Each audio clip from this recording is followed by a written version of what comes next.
میں تم سے زندگی کی بھیک نہیں مانگتا، لیکن بحیثیت انسان کے اور تمہارے ہم پیشہ ہونے کے ناطے تم سے صرف التجا کرتا ہوں کہ مجھے آسان موت دو۔ مرتے وقت میں اپنے وطن اور اپنی قوم سے غداری نہیں کر سکتا، اس لیے یہ جانتے ہوئے بھی کہ تم میرے ساتھی ایجنٹ تک یقیناً پہنچ جاؤ گے، میں تمہیں درمیانی دروازے کا نہیں بتاؤں گا۔ یہ کہہ کر حیفل نے آنکھیں بند کر لیں اور آہستہ آواز میں اپنے مذہبی دعائیہ کلمات پڑھنے لگا۔ حیفل کو ہم نے زندہ تو ہرگز نہیں چھوڑنا تھا، لیکن میں اس کی وطن پرستی اور اپنی قوم سے وفاداری سے بڑا متاثر ہوا۔ یہ جانتے ہوئے بھی کہ ہم اسے چند لمحوں میں ہلاک کر دیں گے، اس نے اپنے وطن اور قوم کے لیے جس جذبے کا اظہار کیا تھا اس سے ہم سب خاصے متاثر تھے۔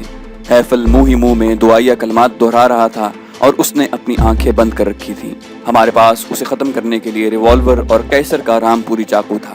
ریوالور چلنے کی آواز سے نہ صرف اڑوس پڑوس والے چونک پڑتے بلکہ اس کا ساتھی بھی ہوشیار ہو جاتا، اس لیے میں نے فیصلہ کیا کہ قیصر کو ہی اسے ختم کرنے کا کہوں۔ یک حیفل نے آنکھیں کھولیں اور بولا کہ میں مرنے سے پہلے اپنی آخرت کی بھلائی کے لیے تسبیح پڑھنا چاہتا ہوں، کیا تم لوگ مجھے اجازت دو گے؟ حیفل بیڈ پر نیم دراز تھا، اس کا بایاں بازو زخمی تھا۔ میں نے اسے تسبیح پڑھنے کی اجازت دے دی۔ اس نے تسبیح اٹھانے کے لیے دایاں بازو سر سے اٹھا کر بائیں جانب بیڈ کے ساتھ جڑے سائیڈ ٹیبل پر رکھی تسبیح اٹھانے کے بجائے اپنا ہاتھ تکیے کی طرف بڑھایا۔ میں جو اس کی ایک ایک حرکت کو غور سے دیکھ رہا تھا، اس کی چالاکی کو فوراً سمجھ گیا اور عقاب کی طرح جھپٹ کر اس سے پہلے کہ اس کا ہاتھ تکیے کے نیچے جائے اسے دوسری جانب دھکیل کر تکیے کے نیچے سے پسٹل اٹھا لیا۔ یہ ویمبلے اینڈ اسکاٹ کا 32 بور کا پسٹل تھا اور اس کی نال کے ساتھ سائلنسر لگا ہوا تھا۔ یہ سب کچھ اتنی جلدی ہوا کہ میرے ساتھی ابھی سمجھ بھی نہ پائے تھے کہ میں نے حیفل کے سینے پر اس کے پسٹل کی 2 گولیاں داغ دیں۔ گولیاں یقیناً اس کے دل پر لگی تھیں۔ اس کا جسم صرف ایک بار بیڈ پر اچھلا اور وہ ختم ہو گیا۔ حیفل نے ہماری مشکل خود ہی آسان کر دی تھی۔ اس نے تو آخری وقت بھی اپنی چالاکی سے آخری عبادت کرنے کا جھانسا دے کر ہمیں بے وقوف بنانے کی کوشش کی تھی، لیکن اللہ نے ہماری مدد کی اور ہم اس کے وار سے بچ گئے۔ سائلنسر لگے پسٹل سے گولیاں چلنے کی آواز بہت ہلکی تھی۔ یہ یقین کرنے کے بعد کہ وہ ختم ہو چکا ہے، مزمل نے اس کے بے جان جسم پر چادر ڈال دی، لیکن اس سے پہلے اس کی مخصوص انگوٹھی اتار لی۔ بیڈ روم اور دوسرے کمروں کی تلاشی لینے پر ہمیں کئی ڈائریاں، موساد کا کارڈ، 3 عدد ہینڈ گرینیڈز، 2 آٹومیٹک رائفلیں، 8 پسٹل اور سینکڑوں کی تعداد میں گولیاں ملی۔ ٹرانسمیٹر ہمیں کہیں دکھائی نہ دیا۔ میں نے ساتھیوں کو کہا کہ ٹرانسمیٹر یقیناً اسی فلیٹ میں کہیں چھپا رکھا ہے، ہم اسے بعد میں تلاش کریں گے۔ پہلے 7 والے فلیٹ میں حیفل کے ساتھی سے نمٹ لیں۔ اس فلیٹ کے چاروں کمروں میں کوئی ایسا دروازہ نہ تھا جو دوسرے فلیٹ کے لیے ہو۔ سارے کمروں کو اچھی طرح دیکھ کر ہم دوبارہ حیفل کے بیڈ روم میں آ گئے۔ اس بیڈ روم کے اٹیچ باتھ روم کی ایک دیوار دوسری دیواروں سے کچھ مختلف محسوس ہوئی۔ وہ دیوار یقیناً دوسری دیوار سے ملتی تھی۔ وہاں صابن وغیرہ رکھنے کے لیے دیوار کے اندر ایک تاکچہ تھا جس میں شیمپو وغیرہ پڑے تھے۔ میں نے اس تاکچے کو خالی کیا تو دیوار سے جڑا ایک کنڈا دکھائی دیا۔ میں نے کنڈے کو اندر کی طرف دبایا تو ٹائل لگی دیوار سلائیڈنگ دروازے کی طرح اس دیوار کے بقیہ حصے کے اندر چلی گئی اور چھوٹے دروازے جتنا خلا بن گیا۔ ہم ایک ایک کر کے اس خلا میں سے گزرتے ہوئے دوسرے فلیٹ میں داخل ہوئے اور دبے پاؤں چلتے ہوئے 2 کمروں کو چھوڑ کر جب تیسرے کمرے میں داخل ہونے لگے تو عمران جو سب سے آگے تھا دائیں جانب بنے کچن میں بھاگ کر داخل ہوا۔ وہاں ایک جوان تھائی یا فلپائنی لڑکی ناشتہ بنا رہی تھی۔ اس سے پہلے کہ اس لڑکی کی چیخ نکلے، عمران نے اس کے منہ پر ہاتھ رکھا اور اسی طرح اسے اٹھائے ہوئے کچن سے باہر ہمارے پاس لے آیا۔ عمران نے ایک ہاتھ سے لڑکی کو اٹھا رکھا تھا، اس کا دوسرا ہاتھ اس کے منہ پر اسے چیخنے سے روکے ہوئے تھا۔ لڑکی خود کو چھڑوانے کے لیے ہاتھ پاؤں چلا رہی تھی۔ قیصر نے اپنا چاقو نکال کر اس کی گردن پر رکھا اور اشارے سے کہا کہ اگر اس نے اب ذرا بھی حرکت کی یا منہ سے آواز نکالی تو چاقو سے اس کا گلا۔ گردن پر چاقو کی تیز دھار محسوس ہوتے ہی لڑکی نے سر ہلاتے ہوئے ہاں کہا اور عمران نے اسے فرش پر کھڑا کر دیا۔ اب قیصر اس کے منہ پر ہاتھ اور گردن پر چاقو رکھے اسے دھکیلتے ہوئے بیڈ روم کی طرف چل پڑا۔ عمران اور مزمل نے اپنے ریوالور اور میں نے حیفل کا پسٹل ہاتھ میں پکڑے بیڈ روم کا دروازہ آہستہ سے کھولا۔ وہاں بیڈ پر ایک آدمی کروٹ کے بل سویا ہوا تھا۔ میں نے اس کی کمر پر ہاتھ سے ٹہوکا دیا تو اس نے آنکھیں بند کیے ہوئے کہا کہ ڈارلنگ میں کچھ دیر اور نیند کر لوں، تم ناشتہ بناؤ۔ میں نے سن کر پسٹل کی نال اس کی گال پر رکھی اور کہا کہ ناشتہ بعد میں کر لینا، پہلے ہماری بات سنو۔ مردانہ آواز سنتے ہی وہ ہڑبڑا کر اٹھ بیٹھا۔ اس نے کوئی شے بھی پہن نہیں رکھی تھی اور چادر سے جسم ڈھانپا ہوا تھا۔ ہم تینوں اپنے اسلحے سے اسے کور کیے ہوئے تھے اور لڑکی کی گردن سے قیصر کا چاقو لگا ہوا تھا۔ میں نے اسے کہا کہ بالکل خاموش رہے اور اپنے ہاتھ سر پر رکھ لے۔ اس نے فوراً ہی اپنے ہاتھ اوپر کیے۔ ہمارے پاس پوچھ گچھ کا وقت نہیں تھا، لہٰذا اس کے سر پر ہاتھ رکھتے ہی میں نے پسٹل کی 2 گولیاں اس کے سینے میں اتار دی۔ گولیاں لگتے ہی اس نے چیخ ماری اور بستر پر گر گیا۔ بدقسمتی سے ہم اس لڑکی کو بھی زندہ نہیں چھوڑ سکتے تھے۔ میں نے قیصر کو کہا کہ اسے دھکا دے کر بستر پر گرا دے۔ لڑکی کو اپنا انجام صاف دکھائی دے رہا تھا۔ بستر پر گرتے ہوئے وہ بولی کہ مجھے مت مارنا، میں اسپتال میں کام کرتی ہوں۔ یہ الفاظ ابھی پوری طرح سے ادا نہ کر سکی تھی کہ میں نے اسے بھی 2 گولیاں مار کر ٹھنڈا کر دیا۔ اس شخص کے تکیے کے نیچے سے بھی ایک سائلنسر والا پسٹل نکلا اور جب ہم نے اس کے فلیٹ کی تلاشی لی تو ایک کپڑوں کی الماری کھولنے پر اس کے اندر فٹ کیا ہوا بڑا ٹرانسمیٹر ملا۔ اس ٹرانسمیٹر کو ہم نے توڑ کر ناکارہ کر دیا۔ اس کے سامان میں بھی ڈھیر سارے کاغذات، خفیہ تحریر لکھنے کے کیمیکلز، 3 رائفلیں، 5 ریوالور اور ڈھیروں گولیاں ملی۔ ساتھیوں کی مدد سے میں نے 3 سوٹ کیسوں میں دونوں فلیٹوں سے ملنے والا اسلحہ اور چوتھے سوٹ کیس میں ان دونوں کے فلیٹوں سے ملنے والے کاغذات، ڈائریاں اور ان کے امریکن پاسپورٹ اور اقامے اور ڈرائیونگ لائسنس وغیرہ رکھے۔ ہمارا کام پورا ہو چکا تھا۔ ایک سوٹ کیس اٹھائے ہم سیڑھیوں کے راستے نیچے لین میں آئے۔ لین میں اس وقت اکا دکا لوگ دکھائی دیے جو اپنی گاڑیاں صاف کر رہے تھے۔ اپنے چہروں کو ہر ممکن حد تک چھپاتے ہوئے ہم مین روڈ پر اپنی گاڑیوں تک پہنچے اور 4 سوٹ کیس دونوں گاڑیوں کی ڈگیوں میں رکھ کر جدہ کے لیے روانہ ہو گئے۔ زیر تعمیر انڈسٹریل ایریا سے گزرنے کے بعد ایک پولیس چیک پوسٹ آئی۔ وہاں گاڑیوں کی رفتار کم کر کے اور ایمرجنسی لائٹس جلا کر گزرنا پڑتا ہے۔ وہیں پر ایک چھوٹی کینٹین بھی ہے۔ ہم نے دور سے دیکھا کہ اس چیک پوسٹ پر معمول کے خلاف پولیس والے ہر گاڑی کو روک کر کاغذات وغیرہ دیکھ رہے تھے۔ میں اگلی گاڑی ڈرائیو کر رہا تھا۔ بجائے چیک پوسٹ پر جانے کے میں نے اپنی گاڑی چیک پوسٹ سے ملکہ کینٹین پر روکی اور قیصر اور میں گاڑی سے باہر نکل کر کینٹین کی طرف بڑھے۔ عمران اور مزمل بھی اپنی گاڑی ہماری گاڑی کے پیچھے روک کر کینٹین میں آ گئے۔ وہاں پر ہم نے کولڈ ڈرنکس اور ڈبل روٹی اور مکھن سے ناشتہ کیا۔ یہ سب میں نے چیک پوسٹ پر کھڑے پولیس والوں پر نفسیاتی اثر ڈالنے کے لیے کیا تھا۔ پولیس والے ہمیں دیکھ رہے تھے۔ آدھ گھنٹے کے بعد ہم کینٹین سے باہر نکلے اور گاڑیاں سٹارٹ کر کے چیک پوسٹ کے بیریئر پر بجائے گاڑیاں دھیمی کرنے کے رک گئے۔ کینٹین پر سگریٹ نہیں تھے۔ میں نے گاڑی سے باہر نکل کر ان میں سے سینئر پولیس والے سے کہا کہ خان، کینٹین میں سگریٹ نہیں ہے اور مجھے بہت طلب ہو رہی ہے، کیا وہ ایک سگریٹ مجھے دے سکتا ہے؟ میں نے یہ ساری بات انگریزی میں عربی کے 2-3 الفاظ شامل کر کے کہی تھی۔ اس پولیس والے نے اپنی سگریٹ کی ڈبیا میں سے 2 سگریٹ مجھے دیتے ہوئے کہا کہ کہاں جا رہے ہو؟ میں نے کہا کہ جدہ۔ تو وہ کہنے لگا کہ یہاں سے تقریباً 60 کلومیٹر کے فاصلے پر 2-3 دکانیں ہیں جو تمہارے وہاں پہنچنے تک کھل جائیں گی، وہاں سے تمہیں سگریٹ مل سکتے ہیں۔ میں نے انہیں شکریہ کہا اور پولیس والے سے ہاتھ ملایا اور گاڑی میں بیٹھ کر اسے سٹارٹ کیا۔ اس پولیس والے نے ہاتھ کے اشارے سے بیریئر پر کھڑے پولیس والے کو کہا کہ ہمیں جانے دے اور ہم بغیر چیکنگ اور کاغذات دکھانے کے چیک پوسٹ سے گزر آئے۔ تقریباً 12:30 بجے ہم جدہ پہنچے۔ ہمارے ساتھی بڑی بے چینی سے ہماری راہ دیکھ رہے تھے۔ ہم نے انہیں آج کی ساری کارروائی بتائی۔ ماہا ہمارے لیے سب سے زیادہ پریشان تھی۔ یہ سن کر کہ حیفل اور اس کے ساتھی کو ہم نے جہنم حاصل کر دیا ہے، خوشی اور اطمینان سے اس کے چہرے پر چھائی مایوسی ختم ہو گئی اور وہ تازہ پھول کی طرح کھل اٹھی۔ میں نے سائلنسر والا ایک پستول اسے دیا۔ میں نے جان بوجھ کر اسے یہ نہیں بتایا کہ حیفل نے مرنے سے پہلے ہمیں کہا تھا کہ موساد کے ہیڈ کوارٹرز میں اس نے وائرلیس پر پیغام بھیج دیا تھا کہ 8 اسرائیلی ایجنٹوں کو ہم نے جدہ میں ہلاک کر دیا ہے۔ ماہا موساد کے لمبے ہاتھوں سے بخوبی واقف تھی اور یہ بات جاننے کے بعد اس کا خوف اور بے چینی مزید بڑھ جاتی۔ اپنے طور پر میں نے ساتھیوں کو کہا کہ اب ہمیں بے حد محتاط رہنا ہوگا۔ ہر ساتھی اپنے پاس ہر وقت لوڈڈ اسلحہ رکھے اور کوئی ساتھی بھی باہر اکیلا ہرگز نہ جائے۔ اب جدہ میں ہم ہز رائل ہائنس سے ملاقات کے انتظار میں تھے۔ پروگرام کے مطابق اس ملاقات کے بعد ہمیں ایران جانے کے لیے پہلے کراچی اور پھر وہاں سے ایران ایئر کے جہاز پر تہران جانا تھا۔ حیفل سے بہت مختصر گفتگو کے دوران مجھے اسرائیلیوں کی حب الوطنی، اپنے مشن سے مکمل لگاؤ کے علاوہ ان کی چالاکی دیکھنے کا موقع ملا۔ ایک کہاوت ہے کہ ایک یہودی نے اپنے 4 سالہ بیٹے کو ایک اونچی دیوار پر بٹھا کر اسے کہا کہ وہ نیچے کودے اور وہ اسے اپنے بازو سے تھام لے گا۔ بیٹا دیوار سے کودنے میں جھجکتا رہا، لیکن باپ کے بے حد یقین دلانے کے بعد کہ وہ اسے تھام لے گا اور اسے کوئی چوٹ نہیں پہنچے گی، بیٹا بالآخر دل کھڑا کر کے دیوار سے کود پڑا۔ باپ نے آگے بڑھے ہوئے ہاتھ پیچھے کر لیے اور زمین پر گرنے سے بیٹے کو خاصی چوٹیں آئیں۔ روتے ہوئے بیٹے نے پوچھا کہ اس نے وعدہ کرنے اور اتنا یقین دلانے کے باوجود ہاتھ پیچھے کیوں کر لیے اور اسے تھاما کیوں نہیں؟ تو باپ نے جواب دیا کہ صرف یہ سمجھانے کے لیے کہ اگر یہودی باپ بھی کوئی وعدہ کرے اور کتنا ہی یقین کیوں نہ دلائے، اس کی بات پر ہرگز یقین نہ کرنا۔ ہیفل نے بھی آخری دعا کے بہانے ہم سے مہلت لی اور ہماری نرمی اور اس کی بات ماننے کا ناجائز فائدہ اٹھانا چاہا۔ اگر ہم سے چند سیکنڈ کی بھی چوک ہو جاتی تو اس کی بجائے ہماری لاشیں وہاں ہوتی۔ آج ورلڈ بینک اور IMF کی یہودی اور یہودی نواز کارندے جس طرح سے ہمیں قرض دے کر بہلا رہے ہیں، مجھے اس کا انجام انتہائی بھیانک دکھائی دے رہا ہے۔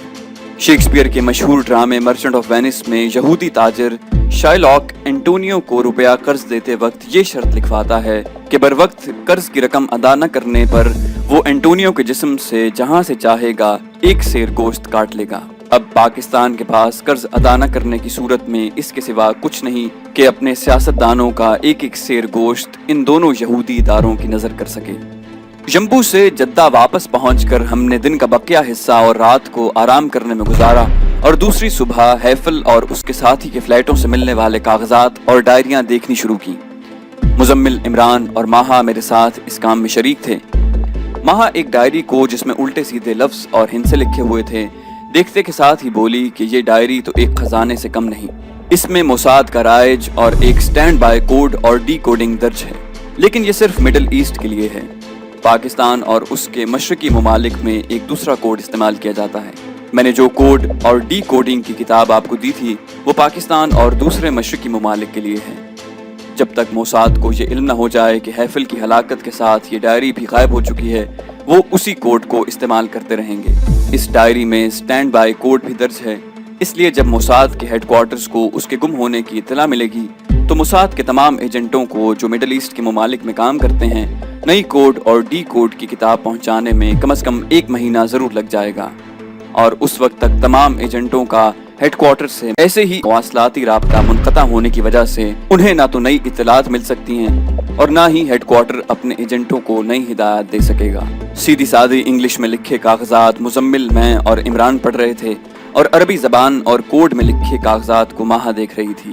ایسے ہی ایک کوڈڈ کاغذ کو ڈی کوڈ کر کے ماہا نے جب پڑھا تو اس کے منہ سے اوہو نکلا۔ میرے پوچھنے پر ماہا نے اس کاغذ کو چھپاتے ہوئے کہا کہ کوئی بات نہیں۔ میں سمجھ گیا کہ ضرور کوئی ایسی بات ہے جسے ماہا ہم سے پوشیدہ رکھنا چاہتی ہے۔ میں نے ماہا کو سمجھاتے ہوئے کہا کہ دیکھو ماہا، تم ہماری ٹیم کی ایک سینئر ممبر ہو اور ہم سب کو تم پر اتنا ہی بھروسہ اور اعتماد ہے جتنا خود اپنے پر۔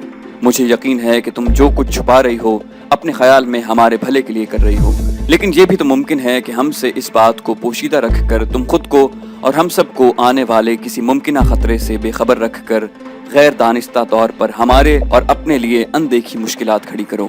اس لیے جو کچھ تم چھپا رہی ہو وہ ہمیں بتا مخت کو اور ہمیں الجھن سے نکال دو۔ ماہا نے یہ بات سن کر ایک کاغذ مجھے دیا جسے اس نے ڈی کوڈ کیا تھا۔ یہ موساد کے ہیڈ کوارٹرز سے ہیفل کے لیے آیا ہوا پیغام تھا، مختصر اور صرف 2 فقروں میں۔ جینی اور اس کے ساتھیوں کو ہلاک کر دو، جینی یہاں سے کسی صورت زندہ بچ کر نہ جانے پائے۔ میں نے 2-3 بار انگریزی میں لکھے یہ فقرے پڑھے اور کاغذ مزمل کو تھما دیا۔ مزمل سے یہ کاغذ عمران نے لے کر پڑھا اور خاموشی سے مجھے واپس کر دیا۔ مجھے ایسا محسوس ہو رہا تھا کہ میرے ساتھی حوصلہ چھوڑ رہے ہیں۔ میں کھلکھلا کر ہنس پڑا اور عمران کو کہا کہ تمام ساتھیوں کو یہاں بلا لائے۔ چند منٹوں میں ہی سارے ساتھی اس ڈرائنگ روم میں جمع ہو گئے تو میں نے سب کو مخاطب کرتے ہوئے کہا کہ کل ہم جمبو میں ہیفل اور اس کے ساتھی کو ہلاک کر کے اور ٹرانسمیٹر کو تباہ کر کے ان کی ساری ڈائریاں، کاغذات اور ڈھیر سارا اسلحہ لے کر بخیریت پہنچ گئے ہیں۔ ان میں سے اس کاغذ پر موساد کے ہیڈ کوارٹر کے لیے پیغام ہے کہ ہم سب کو یہاں سے ہلاک کر دیا جائے اور جینی کسی صورت زندہ بچ کر واپس نہ جا سکے۔ میں آپ سب سے یہ پوچھتا ہوں کہ کیا یہ پہلی بار ہوا ہے کہ ہمیں ہلاک کرنے کا فیصلہ کیا گیا ہے؟ کیا آج سے پہلے درجنوں بار ایسے مواقع نہیں آئے جب ہمارے دشمنوں نے ہمیں ختم کرنے کی کوشش کی؟ ہم نے خود خطروں میں کود کر دشمنوں کا صفایا کیا ہے۔ کیا یہ کاغذ کا چیتھڑا زیادہ اہم ہے یا اللہ پاک کا کلام جس میں صاف کہا گیا ہے کہ زندگی اور موت اللہ پاک کی رضا اور مقررہ وقت پر ہی ہوتی ہے؟ کیا حضرت علی کرم اللہ وجہہ کا یہ قول ہم نہیں جانتے کہ موت تمہاری زندگی کی محافظ ہے؟ یعنی موت کا جو وقت مقرر ہے اس سے قبل کوئی شخص اگر ایسے حالات میں گر جائے کہ اسے موت دکھائی دینے لگے تو موت خود اس کی زندگی بچاتی ہے، کیونکہ ابھی اس شخص کی موت کا حقیقی وقت نہیں آیا ہوتا۔ موساد اور اس کے کرتا دھرتا کیا جن ہیں یا صرف ہمارے جیسے انسان؟ آپ خود جانتے ہیں کہ صرف سعودی عرب میں ہم نے موساد کے کئی ایجنٹوں کو ہلاک کیا اور وہ ہمارا بال بھی بیکا نہیں کر سکے۔ ان تمام حقائق کے باوجود اگر آپ میں سے کوئی یا سبھی واپس جانا چاہتے ہیں تو شوق سے جا سکتے ہیں۔ میں نے آپ کی مدد اور ایما پر جن مشنوں کا آغاز کیا ہے، میری نگاہ میں وہ جہاد ہے اور جہاد کے لیے کسی سے زبردستی نہیں کی جا سکتی۔ آپ شوق سے واپس چلے جائیں، میں اکیلا ان دشمنوں سے نمٹوں گا اور آپ دیکھیں گے کہ میں کامیاب و کامران واپس لوٹوں گا۔ میری یہ جذباتی مختصر سی تقریر سارے ساتھیوں نے سنی۔ سب سے پہلے ماہا، پھر قیصر، مزمل، عمران، عبداللہ تھائی، سپنا، جیسیو منصف، رضی، اکرم اور دین محمد، قرضے کے سارے ساتھیوں نے ایک ایک کر کے مجھے یقین دلایا کہ وہ ہرگز اس مشن سے دستبردار نہیں ہوں گے۔ قیصر نے بڑی اچھی بات کہی کہ زندہ رہے تو غازی کہلائیں گے اور مر گئے تو شہید، جن کے اعلیٰ درجے اور ابدی زندگی کی اللہ پاک نے ضمانت دی ہے۔ بات تو ایک ہی ہے جسے بار بار مختلف زاویوں سے دیکھنے کی کوشش کر رہا ہوں کہ شاید تیرے دل میں اتر جائے میری بات۔ مجھے ذاتی طور پر نہ تو کبھی بے نظیر بھٹو، الطاف حسین اور نواز شریف سے کوئی نقصان پہنچا ہے اور نہ ہی میری آنکھیں ان معتبر اور فرشتہ سیرت شریف ہستیوں کو دیکھنے کی کبھی گنہگار ہوئی ہیں۔ میں اپنے ایک گناہ کا اقرار کرتا ہوں اور اس گناہ پر مجھے شرمندگی نہیں بلکہ فخر ہے کہ میں پاکستان سے محبت کرتا ہوں۔ پاکستان سے محبت کرنے والوں سے مجھے پیار ہے اور اس کے دشمنوں کے لیے میں قہر، عذاب اور موت کا پیغام ہوں۔ یہ کوئی فلمی ڈائلاگ نہیں بلکہ ایک مسلمہ حقیقت ہے کہ میرے خون کی ایک ایک بوند میں پاکستان کی محبت اور اس کی سوندھی مٹی کی خوشبو رچی بسی ہے، اور اس خوشبو میں کسی قسم کی بدبو اور غلاظت کو میں برداشت نہیں کر سکتا۔ ایک اور بات جس سے مجھے بڑا دکھ ہوتا ہے وہ اپنے ہم وطنوں کی سادگی اور اس سادگی سے فائدہ اٹھانے والے یہ لومڑی کی خصلت والے لیڈر ہیں۔ شاید میرے ہم وطنوں کی یادداشت بھی بہت کمزور ہے اور وہ سکوت ڈھاکہ کی ذلت، ذوالفقار علی بھٹو کا بھارت سے 1000 سال تک جنگ کرنے کا عہد اور روٹی کپڑا اور مکان دینے کا وعدہ بھی بھول چکے ہیں۔ بے نظیر بھٹو کی راجیو گاندھی کے اسلام آباد آنے پر کشمیر نام کے ہر بورڈ، نشان، حتیٰ کہ شاہراہ کشمیر کے روڈ سائن کو کپڑوں اور بوریوں سے ڈھانپ دینے اور سکھ حریت پسندوں کی لسٹ راجیو گاندھی کو تحفتاً دینے کے واقعے کو بھی بھول چکے ہیں۔ آصف زرداری کے مسٹر 10% سے 100% بننے اور اربوں کی جائیداد اور غیر ملکی کرنسی سے سوئٹزرلینڈ کے بینکوں کو بھرنے کا واقعہ بھی فراموش کر چکے ہیں۔ نواز شریف کے قرض اتارو، ملک سنوارو اور غیر ملکی امداد لینے والے کشکول توڑنے کی بات بھی ان کے ذہنوں سے محو ہو چکی ہے۔ رائے ونڈ کے محلات اور مغربی ممالک میں جائیدادیں خریدنے اور چارٹرڈ جہازوں سے ڈالر اور پاؤنڈ بیرون ملک بینکوں میں اپنے اکاؤنٹس میں جمع کروانے کی باتیں بھی انہیں یاد نہیں رہیں۔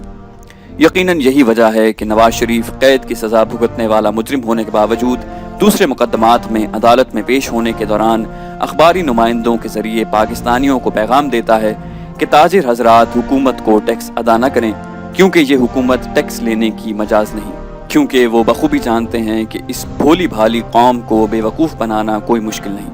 میں اخباری نمائندوں سے بھی ایک بات پوچھنا چاہتا ہوں کہ کیا وہ ہر سزا یافتہ مجرم اور قید بھگتنے والے کے بیان اور انٹرویو لیتے ہیں اور اپنے اخبارات میں شائع کرواتے ہیں؟ جب پاکستان نے ایٹمی دھماکے کیے اس وقت نواز شریف وزیر اعظم تھے، جس نے ڈاکٹر عبدالقدیر خان اور دوسرے سائنسدانوں کی دن رات کی برسوں کی محنت اور لگن سے ایٹمی دھماکوں کی کامیابی کا صحرا بھی اپنے سر باندھ کر ان سائنسدانوں کو پس پردہ کر دیا۔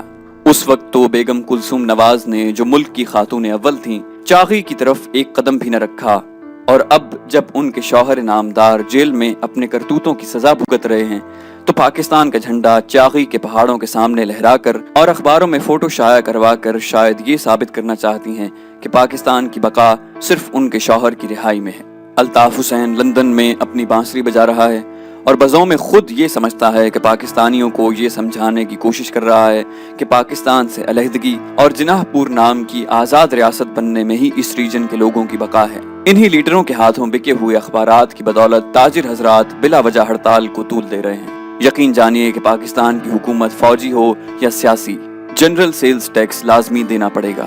یہ IMF اور ورلڈ بینک سے لیے ہوئے قرضوں کی وجہ ہے کہ پاکستان کو ان دونوں یہودی اداروں کی خواہش کے آگے گھٹنے ٹیکنے پڑ رہے ہیں۔ ان سیاستدانوں کی ملکی خزانے کی لوٹ کھسوٹ اور قرضوں کی رقم اپنے ذاتی اکاؤنٹس میں جمع کروانے کی وجہ سے ہی آج ہماری یہ حالت ہے کہ ہمارے بجٹ کا 50% سے زائد صرف ان قرضوں کی سود کی ادائیگی میں چلا جاتا ہے۔ ان قرضوں سے ترقی اگر ہوئی ہے تو صرف سیاستدانوں کی فیملیوں کی۔ باقی قوم تو پہلے بھی مہنگائی کی چکی میں پس رہی تھی اور اب بھی پس رہی ہے۔ پاکستانی عوام تو مہنگائی کے اس طوفان کو برداشت کر جائیں گے۔ نیندیں تو ان لیڈروں اور ان کے حواریوں اور بیوروکریسی کی اڑی ہوئی ہیں جن کے حلوے مانڈے کھانے کے دن ختم ہو چکے ہیں اور انہیں مال بنانے کے ذرائع نظر نہیں آتے۔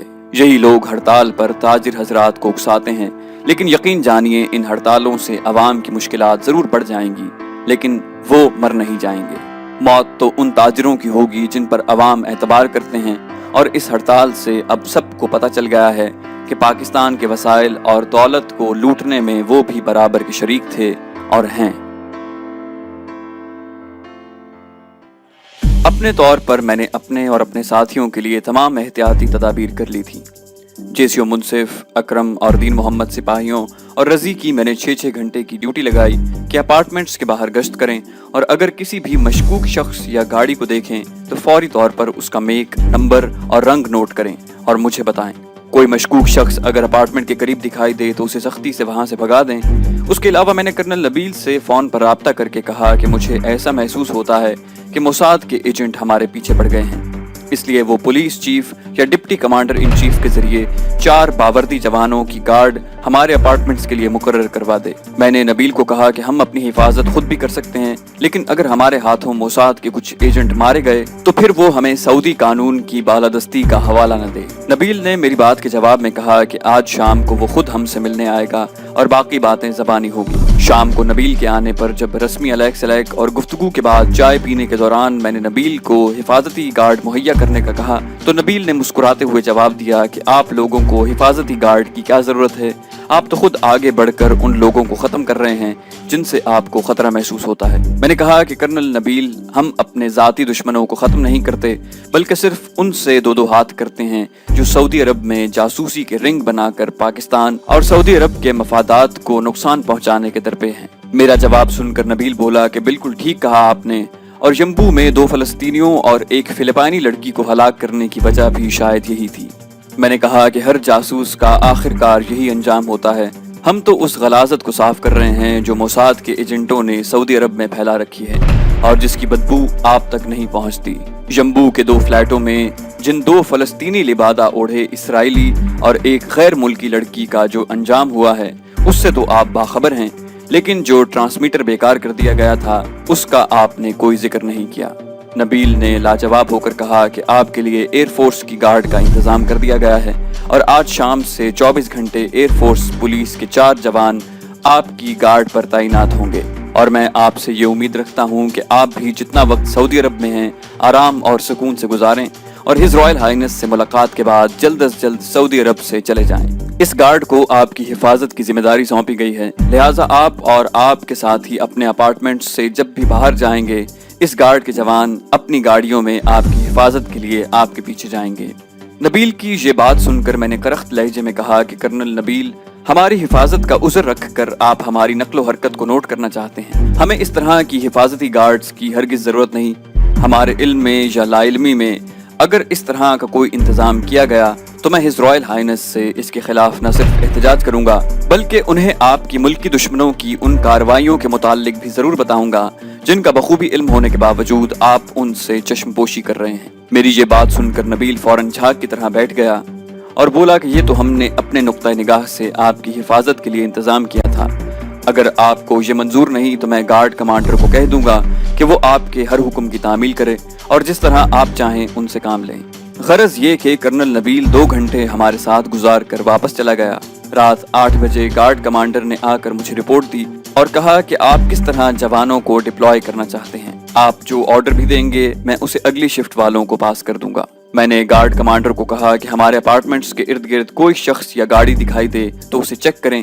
ہر گارڈ کی ڈیوٹی کے دوران میرا ایک آدمی ان کی مدد کرے گا کیونکہ وہ اس لین میں رہنے والوں اور غیر متعلقہ افراد میں تمیز کر سکتے ہیں۔ کرنل نبیل نے 2 دن بعد صبح سویرے فون کر کے مجدہ سنایا کہ پرسوں صبح ہز رائل ہائنس نے آپ سے ملاقات کا وقت مقرر کیا ہے۔ نبیل نے یہ بھی کہا کہ میں ہز رائل ہائنس سے اس کی تعریف میں چند فقرے کہنے اور اس کی کارکردگی سراہنے کو بھول نہ جاؤں۔ 2 روز بعد میں مزمل، عمران اور قیصر تیار ہو کر 10:30 بجے ہز رائل ہائنس کے محل میں پہنچ گئے۔ سیکیورٹی کے دفتر میں کرنل نبیل پہلے سے ہی بیٹھا ہمارا انتظار کر رہا تھا۔